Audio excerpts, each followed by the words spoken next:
तस्य कृते आयोजका समिति मुख्यत्वे कृपा भगिनी कृते धन्यवादाः अर्पयामि।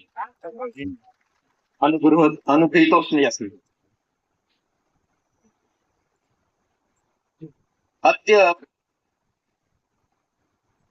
अधिकांश होताराः चिकित्सकाः गणाः तेषां परिवारजनाः स्वजनाः सन्ति इति ज्ञात्वा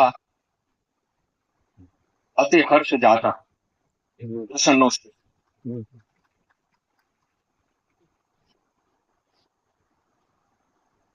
બહુ સહેલું છે ને સંસ્કૃત, આપ બધી બધા સમજી શક્યા હશો. આ લોકો કે છે મૃત ભાષા છે, વિલુપ્ત ભાષા છે, પણ કેટલી સરળ ભાષા છે. આપણા શાસ્ત્રો સંસ્કૃતમાં છે, આપણે બધાએ સંસ્કૃત પ્રતિ એક લાગણી ડેવલપ કરવી જોઈએ, એક ફિલિંગ ડેવલપ કરવી જોઈએ, એક પ્રેમ ડેવલપ કરવું જોઈએ.